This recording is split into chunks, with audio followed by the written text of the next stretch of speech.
Bonjour à tous et bienvenue pour ce nouvel épisode de Motors Actu. Cette semaine dans l'actualité motorsport. Le WEC Aston Martin dévoile ses livrets et ses équipages, ainsi que pour les 24 heures du Mans. En ALMS, un petit point sur les 4 heures de Dubaï, l'Enduropole du Touquet, bilan de la course, sans oublier le Zap des drivers et les fails de la semaine. Bon épisode à vous. Aston Martin a dévoilé les premières images de ses livrets pour partir à l'assaut du WEC et des 24 heures du Mans 2025, tout en annonçant un équipage 100% britannique. Aston Martin a présenté ce mercredi dans la nuit les livrets de ses Valkyrie pour le WEC et l'IMSA, ainsi que ses équipages pour la saison 2025, qui marque sa grande arrivée dans la catégorie hypercar du championnat du monde d'endurance et des 24 heures du Mans. Sans surprise, c'est bien entendu avec le vert anglais emblématique qu'Aston Martin disputera la campagne d'avenir en WEC. Même si on note plusieurs nuances de vert comme ce fut le cas lors des engagements précédents de la marque en WEC, mais également pour sa participation en Formule 1, le vert est réchaussé de notes jaune fluo. Côté IMSA, la livrée sera en revanche plutôt bleue, même si ses motifs sont de même, tout comme les touches de fluo. Côté équipage, le constructeur va aligner au volant de la Valkyrie 007 en championnat du monde et aux 24 heures du Mans un line-up 100% britannique. Pour la saison complète, c'est le duo composé de Harry Tenwell et Tom Gamble qui officiera, les deux hommes étant rejoints par compatriote Ross Gunn aux 24 heures du Mans. Dans le même temps, la 009 sera confiée à temps plein au Danois Marco Sorensen ainsi qu'à l'Espagnol Alex Ribera qui sera aux côtés épaulé par le Canadien Roman De Angelis pour certaines manches. Gunn et De Angelis, dont il a été confirmé qu'il prendrait part à l'épreuve d'ouverture de la saison du WEC au Qatar, seront en parallèle les titulaires pour Aston Martin au volant de la 23 en championnat IMSA. Même si le projet est d'engager en championnat du monde deux pilotes pour la course des 6 heures à partir de la manche d'Imola en avril, la possibilité de faire évoluer ce plan de route n'est pas exclue, car il n'y a qu'un seul conflit de date entre le WEC et l'IMSA. C'est la structure Thor qui sera chargée de l'exploitation des prototypes de la marque en WEC et en IMSA. La Valkyrie a d'ores et déjà parcouru plus de 15 000 km en essai depuis ses premiers tours de roue en juillet. Ces essais ont débuté en Europe avant qu'une deuxième voiture soit mise en service en Amérique du Nord au mois d'octobre. On sait qu'Aston Martin et Thor resteront sur le circuit international de Sebring après la deuxième manche de la saison d'IMSA pour continuer à faire rouler la Valkyrie. Alpine annonce ses équipages pour la saison 2025 du WEC. Alpine a levé le voile sur ses équipages pour la saison 2025 du championnat du monde d'endurance. Après avoir présenté sa livrée il y a quelques jours, Alpine dévoile désormais ses équipages pour la campagne à venir en WEC, et donc aux 24 heures du Mans. Au volant de la A424 LMDH numéro 35, on retrouve un équipage totalement inchangé par rapport à 2024, composé de Charles Milesi, Ferdinand Hasbrook et Paul Louchatin. En revanche, au volant de la 36, un seul pilote est maintenu, à savoir l'ancien pensionnaire de Haas en F1, Mick Schumacher. Aux côtés de l'Allemand, on retrouvera le transfuge de Porsche, Frédéric Makowiecki, ainsi que Jules Gounon, qui était alors réserviste de l'écurie l'an passé, même s'il avait participé à 4 épreuves. Le rôle de réserviste justement revient à l'un des anciens titulaires de la 36, Mathieu Vaxivière, comme cela a été confirmé ce mercredi. Quant à Nicolas Lapierre, qui était également équipier de Schumacher en 2024, il a entre-temps devenu directeur sportif de la structure exploitée par Signatech. 4 heures de Dubaï. Algarve Pro Racing s'impose en fin de course. L'Oreca numéro 20 de l'Algarve Pro Racing a remporté la course 2 des 4 heures de Dubaï dans les derniers instants de l'épreuve. Après la 25, place à la numéro 20 pour l'Algarve Pro Racing. L'écurie portugaise a réalisé un week-end parfait à Dubaï pour le deuxième rendez-vous de la saison 2024-2025 de l'Asia Le Mans Series. Alex Quinn, Oli Cadwell et Kristen Lantoudi ont ainsi imité leur coéquipier vainqueur la veille en franchissant la ligne d'arrivée victorieusement ce dimanche. La victoire semblait pourtant promise à l'Oreca 22 de Proton Competition de Giorgio Roda, Vladislav Lomko et Tom Dillman, mais le français s'est retrouvé hors de piste à 4 minutes du drapeau à Dami, reléguant l'auto de l'écurie allemande à la 4ème place. Derrière Quinn, Tristan Vautier a signé une belle performance aux courses pour offrir la deuxième place à ses coéquipiers pour RD Limited. Le tricolore a devancé son compatriote Mathieu Vaxivière sur la F-Corsa numéro 83 avec Alessio Rova et François Perrodo. En LMP3, la Ligier numéro 15 de Nick Hadcock, Ina Aguilera et Christian Short s'impose.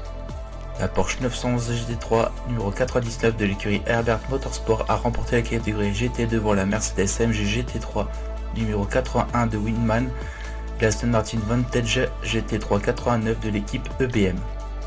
Prochain et dernier rendez-vous pour l'Asia Le Mans Series, dès le week-end prochain à Abu Dhabi. Et c'est le triplé pour Todd Kellett à l'Enduropal du Touquet. Le Français Milko Potisek finit deuxième. Le Britannique Todd Kellett a remporté ce dimanche l'Enduropal du Touquet qui fêtait cette année ses 50 ans pour la troisième année consécutive. Le Français Milko Potisek sur Yamaha et Lars van Berkel sur Honda complètent le podium. C'est la plus grande course sur sable du monde et pour la 50e anniversaire de l'Enduropal du Touquet, Todd Kellett sur Yamaha n'a pas laissé de place au suspense. En tête de bout en bout, le Britannique de 27 ans, double tenant du titre, a remporté avec plus de 2 minutes d'avance une troisième victoire consécutive ce dimanche. Revenu de très loin après sa grave blessure en préambule de l'édition 2024, le Français Milko Potisek, lui aussi triple lauréat de l'épreuve en 2018, 2020 et 2022, s'est adjugé une magnifique deuxième place devant le Néerlandais Lars van Berkel, troisième miraculé après l'abandon de Cyril Guenot à cause d'un problème mécanique dans les derniers instants de la course. Avec cette victoire comptant pour la première des 6 manches de la Coupe du Monde de course sur sable 2025, le double champion à titre Kellett lance parfaitement sa quête de triplé.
virage, frein tard après 60 mètres, poste tenue droite, 40 mètres, gauche 30 points du Rever.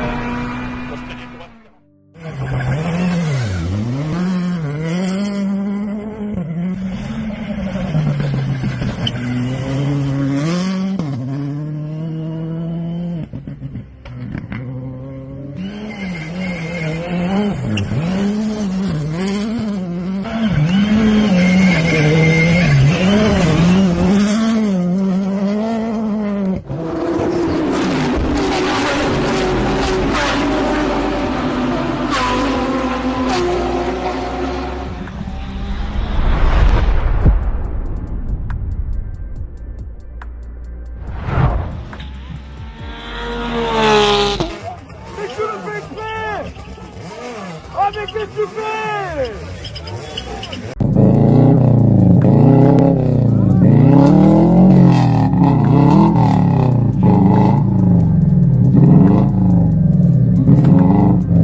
Into open hairpin left.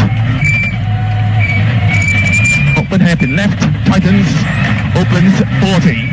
Hey! Open hairpin left. Keep the head. For right plus. Don't touch the front. Okay. For right plus. Turn unseen. 2 right minus half long. Tightens. Now calm it down. 2 right minus half long. Tightens. Into early 5 left plus. Opens long.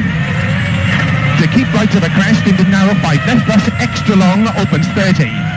Flat 6 right plus over small crest. Repeating flat 6 right plus over small crest. 40.